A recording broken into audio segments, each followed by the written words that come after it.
The EuroNATO Joint Jet Pilot Training Program, located at Shepherd Air Force Base in Wichita Falls, Texas, is unique in that it is the only internationally manned military flight school in the world. Experience InJet documents the program through the eyes of its students. At the very beginning of training, we take brand new students and teach them that coalition operations are not only expected but are inherent in what we do in warfare. Kosovo, Afghanistan, Libya. Coalitions are how we fight today, and that makes the unique nature of InJet more important than ever. We take students from each of these countries and match them to instructors from different countries, where we all use English as the common language, and we learn how to work together. And we have a common understanding of military operations. The 25 students in Class 1407, who come from the United States, Italy, Denmark, and the Netherlands, will face a variety of professional and personal challenges during the 55 weeks of rigorous training needed to learn to fly the T-6 Texan II and the T-38C Talon. For the students of Class 1407, their interest in an aviation career is as varied as the countries they come from. My name is Giulia. I'm second lieutenant. I come from Italy. My town is Perugia in the center of Italy. I live near a hospital and very often many helicopters landed near my house, so I get interested in the world of airplanes and aeronautics. So. My name is Lieutenant Wade Tolliver Jr. I'm from Kissimmee, Florida. Went to the University of Florida, so go Gators. I grew up a military brat. My dad's a pilot, so kind of just following in Dad's footsteps. And I love the military life. I got to move around as a little kid, lived in a bunch of different countries. I think I moved around about 14 times. I fell on flying because of the individuality, the impact one person can have on the battlefield, as well as just the fact that you're flying. The first part of training involves aerospace physiology, basic flight academics, and simulator time to get comfortable in the aircraft. As students get into the routine of InJet, the possibility of failure seems to be their biggest fear. Because the feeling is amazing at that moment that they decided to pick you to that training. But you always know that there can be some things happening in the training that will get on the way to get a fighter pilot. We talk a lot about not letting ourselves down. I guess that's my main motivation. I don't want to let myself down. I've worked a lot to get here, and I really want to succeed. I mean, no one likes to fail, so and here in an environment like this where it's very stressful and long hours, it's almost inevitable. You're going to fail at something. You know, no one's perfect, but also use that as motivation. So to be better going to bed than you were when you woke up that morning. Like that cliche too. Yeah. When they first get here, they're always nervous, no matter how calm they seem. And so now we're at a point now where we can see the beginnings of their personalities, their natural selves coming out. What are you most nervous about being here at InJet? The ejection handle. Because you sit in the aircraft and the harness is like right there, and it's just a little loop, and the harness straps like actually go kind of underneath it, and so as you're sitting there, you're just kind of like, oh man, could go off at any time. Feels like sometimes, but. If you don't learn partnership, if you don't know how it works, then you don't trust each other. And if you don't trust each other, you don't get the mission accomplished. The EuroNATO Joint Jet Pilot Training Program was established at the 80th in 1981, which really constitutes a direct link to the German Air Force training that preceded it. Since that international culture of interoperability already existed here for so long, InJet really was just a natural transition. One of the major objectives of EnJEPT is strengthening relationships inside the NATO alliance.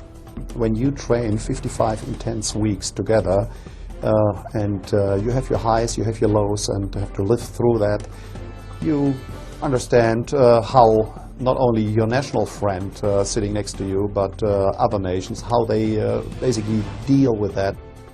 NATO is oftentimes going to be that organization that brings us together, and so now we can start early developing the relationships and setting that foundation that facilitates working together later on.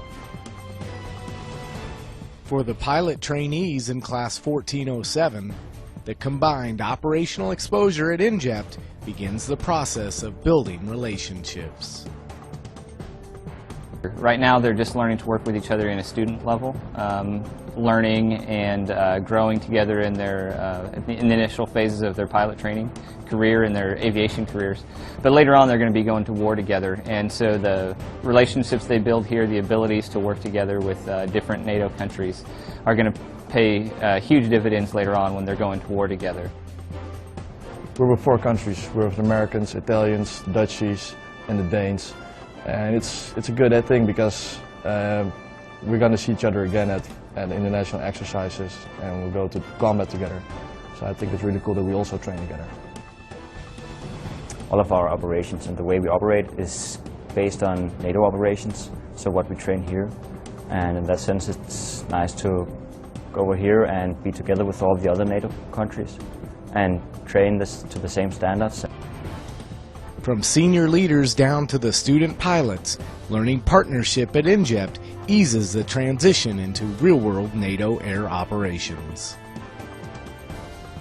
After my first instructor tour at Shepherd, I was stationed in the headquarters Air North in Ramstein, and the same was with the Bosnia crisis. I was in the Vicenza CAOC, and with the same people you work with either in Ramstein or at Shepherd. And when you know somebody, it makes work easier and communication goes much faster and more efficient. I have been to Lithuania for NATO air policing mission in 2006, and also I flew in Unified Protector for Libya in 2011. We all know EnJEPT starts with the partnership. We start trusting each other, and once coalition force is needed, then we again come together, do our best throughout our mission. I knew that there were going to be a lot of international guys here, but I didn't really understand what that was going to mean for us, and the possible ramifications later on down the road in our careers. You know, and I still don't right now because we're still at the very beginning of this. Being part of the EnJEPT, it increases your exposure to how global every threat is, and truly how much having an ally in a war situation is important. Each country participating in EnJEPT contributes to the cost of running the school. Now there's 2 ways to think of the shared costs. There's shared costs in financial resources, there's shared costs in personnel. So what we do for the funding of the program is each country pays a portion that's commensurate with the number of students that we push through. It goes to the maintenance of the aircraft, the fuel, and things directly related to the flying program. Personnel-wise, we have a different formula we use so that each nation is providing instructor pilots to the program that represents their share of the students that they're putting through. And everybody's joining this program, and they know that the quality is high. And then sometimes I use a metaphor to say, if you like a cheap hotel, hey, you're gonna save some money for sure. This is a 5-star hotel. Actually, you're saving money for your future. We will not see single nation involvements, at least from the NATO side. There will be always coalitions going and standing together and working on behalf of the United Nations, on behalf of NATO, to get things done. So the basis for those operations, the understanding, the capability to grow together and work together and be successful together, that starts right here.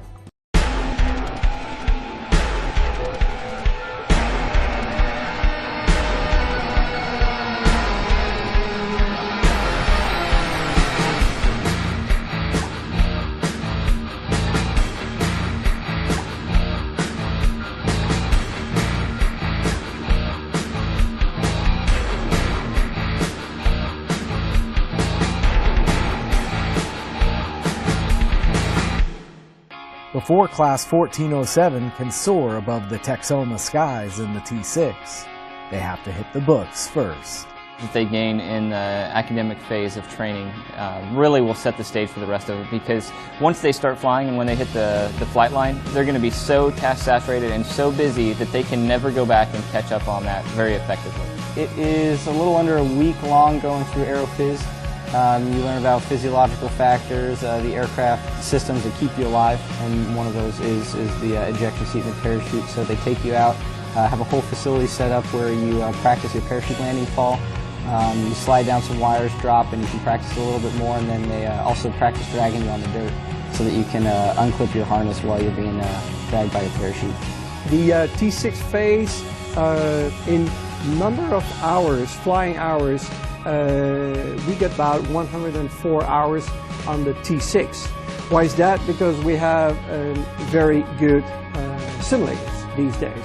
We got the UTDs, that's actually only kind of a mock-up.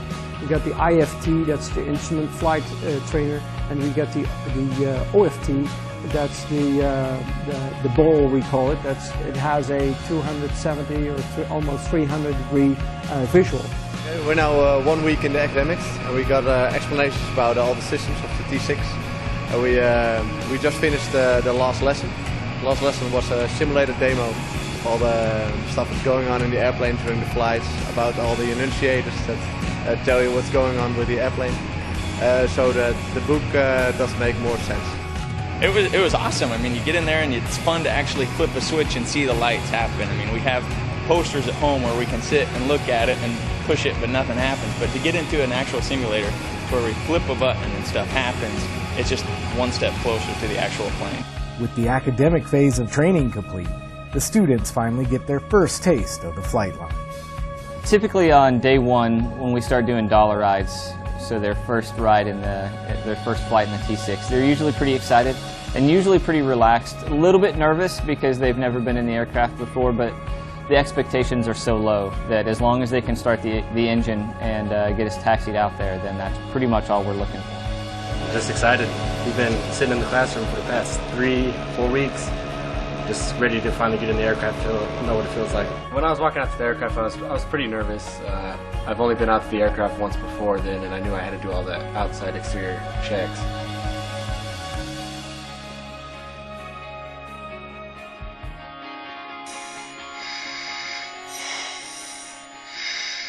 After just a few weeks in the T6, the students are put to the test making their first solo flights.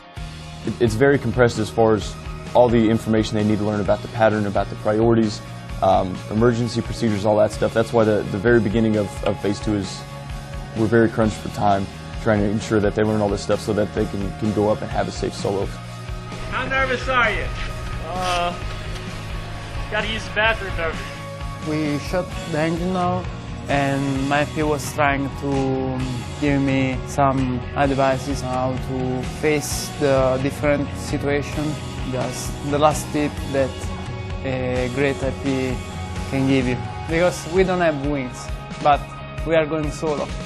So a pilot without wings. So you need some wings, and he was giving me his wings. I was a pilot in that moment.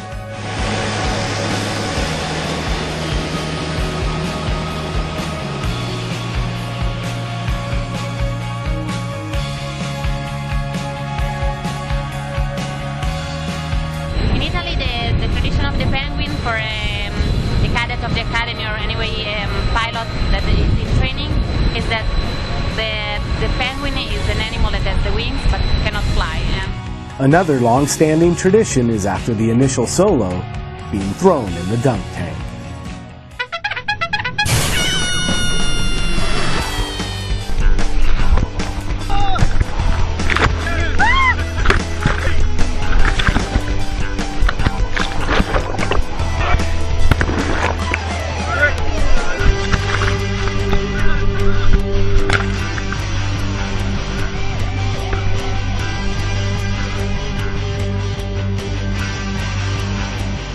I think we have a fantastic instructor corps here, and it's made up of really the best of the best that the nations can provide.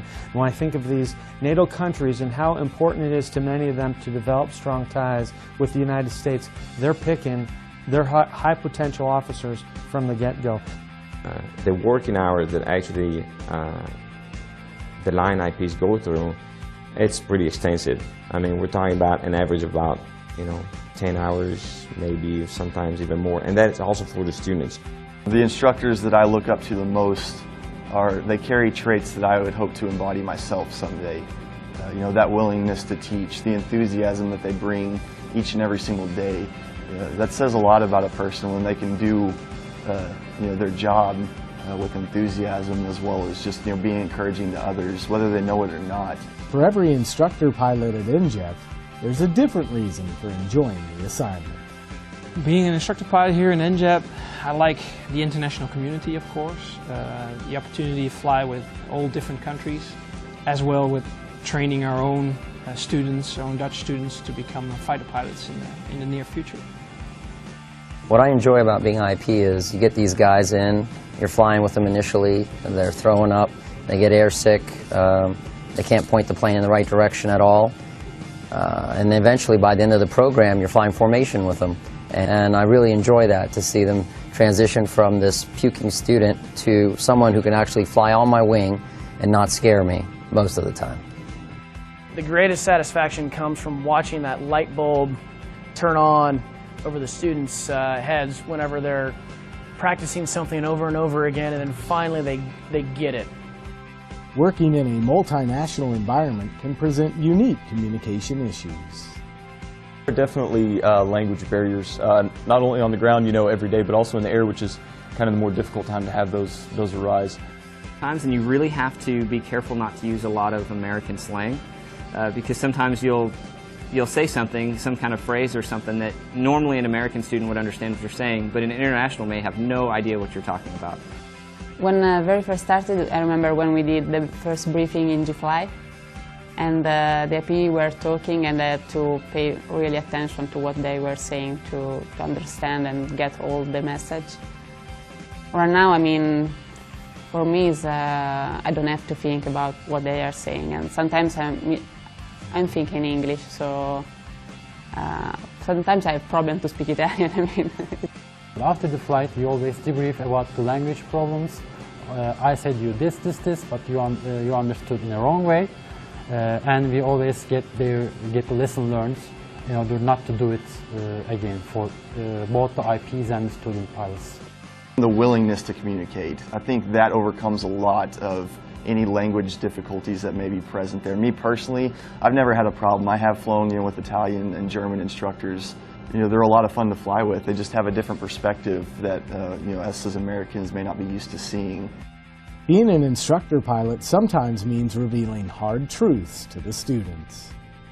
In the beginning, when they're brand new, they don't even know how close to death they are half the time.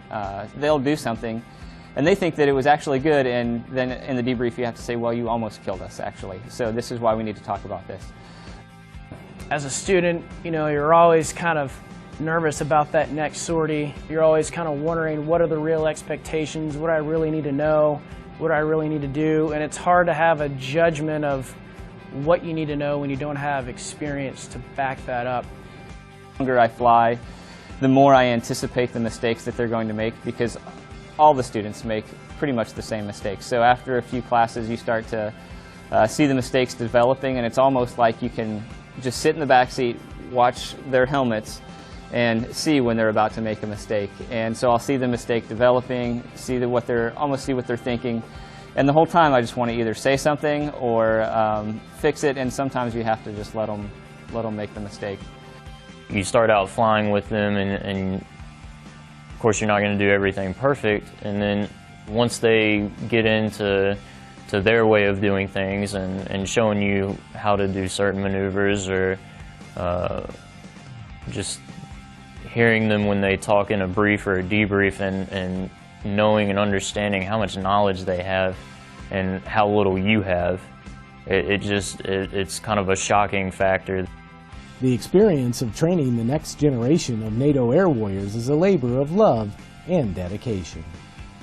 I absolutely love my job here. I love what I do. I love being able to work with the students every day and teach, which is kind of the thing I'm really passionate about, so I haven't regretted a day of it.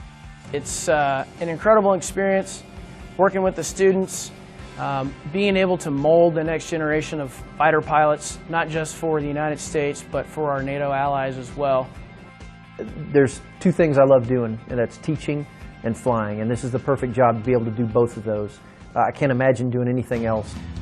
On the next episode of Experience EnJet, Class 1407 transitions to Phase 3, the T-38.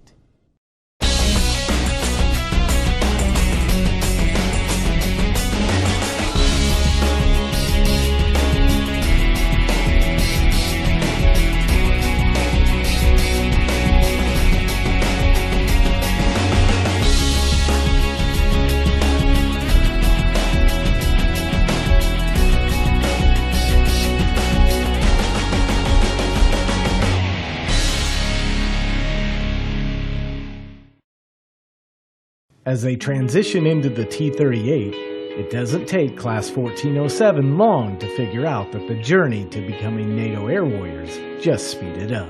The transition for them, the obstacles they have to overcome, I think, are basically getting used to high speed and a different kind of airframe that they're flying. The T-6 is it's a thick wing aircraft, and the T-38 is very thin wing and high speeds. So the difference they're going to have to adjust to is the speed and the little amount of fuel that actually is available. So time, efficiency, and T-6 was stressful because we were learning how to fly, and that was half the battle with that aircraft. But coming to 38, basically know how to fly, basic aircraft control, stuff like that. I think the aircraft is a lot easier to fly. It was a definite transition of mindsets from learning how to be a pilot and fly airplanes to learning how to fly an airplane, specifically a fighter type aircraft. So the mindset was really the big change. Switching from the T-6 to the T-38 is definitely a huge shock. You go from doing two-ship tactical low level in the T-6 and you're feeling pretty good about yourself, and then you go into the T-38 and your first takeoff at full AB it's pretty eye-opening. The pace at which everything happens is so much faster. I mean, the biggest difference is it's fast. That's kind of like the first kick in the pants is, in the T-6 you could kind of fall behind a little bit, and the IP could kind of coax you along the way for you to catch up and find out what mistakes you're doing while you're flying.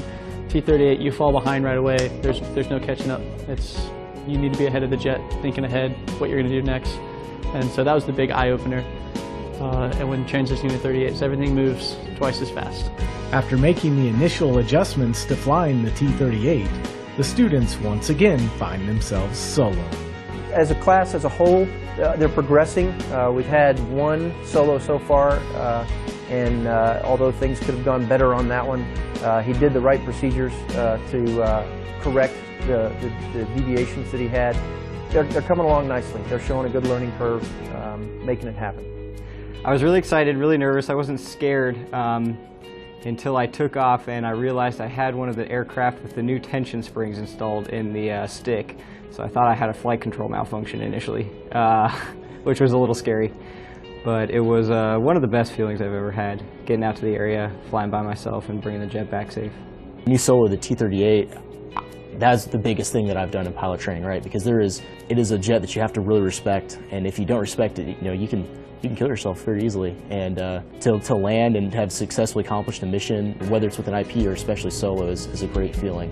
For some of the students, the road to becoming a military pilot is not being traveled alone on the home front. So having my wife here is a big help for me. I feel like she supports me a lot.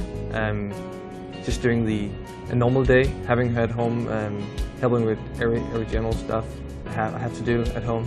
And then just, of course, having her as a support for tough days. If you go home and you feel like you had a bad ride, it's nice to have someone to talk with about it. It's nice to see that he's working hard to accomplish his goals. At the same time, I sometimes wish that I could take a nap and take that power to him that I get from the nap, because he could really need some extra sleep. But I think he's so determined to just do this the best he can. So seeing him doing that, it's just makes me happy. As the students get closer to the end of the T-38 phase, the natural inclination to look ahead creeps in. Possibly going to a new aircraft, I mean, there's always unknowns, which is exciting. I'm definitely excited to get out of the training environment, even though the follow-on assignment will be more training, but definitely get back in the CAF. I'm definitely looking forward to that, getting back to the squadron and getting to travel the world and just doing the mission that you want to do instead of getting instructors barking at you all day. So it's always in the back of your head. Your assignment night's really big, and it can control your career for the rest of your life, or at least a little doorway into other careers for you, or what other aircraft you could fly. But I still think the main goal here is to get the wings on your chest. I mean, no matter what airframe that you get, getting those wings on your chest is what we came here for. And it's hard to say where after 10 years when our commitment's over and we start looking to go on to other things, like, it's hard to really say where I'm going to be at, because there's a part of me that would love to go out and be a weapons school guy, or maybe try to go to TPS, or try to be a squadron commander, or maybe you realize, hey, I love flying and all I want to do is stay in the cockpit. So I guess all those options have an appeal to me, and it's probably going to take a little bit of time actually in a real, active duty aircraft to figure out where your heart really lies.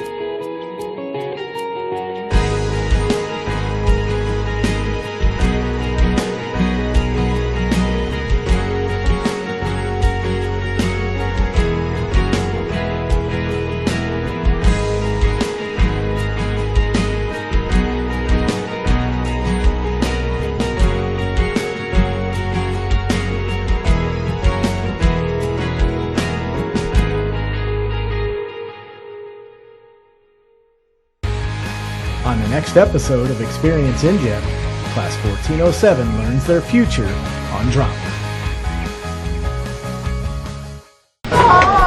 Welcome to the drop!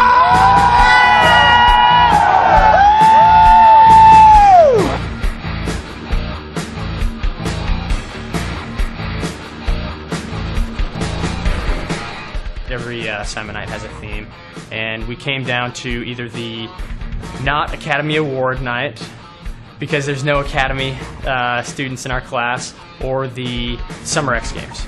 And we all voted on that. The majority of the class decided the Summer X Games is what we wanted. It wasn't until after we decided that there seemed to be a little bit of confusion from the Italians, and I think it's because they didn't have any idea what the X Games was and what they were going to dress up as.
Although the students put in a dream sheet ranking their career airframe preferences, that is just but one step in the process of aircraft assignment. The process begins about 3 weeks before drop night, when we have to give a list of our students to Air Education and Training Command. Once we have the order of merit, we start with the top person for order of merit, and we give them the top choice of the available aircraft for us. We go down the list until the last person is assigned their aircraft.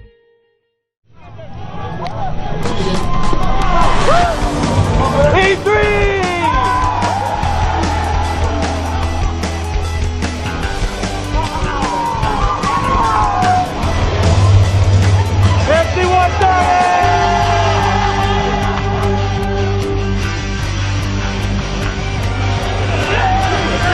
Mr. Bay.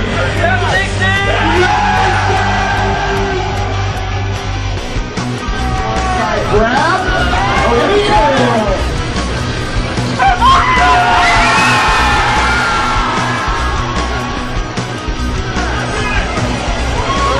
Winning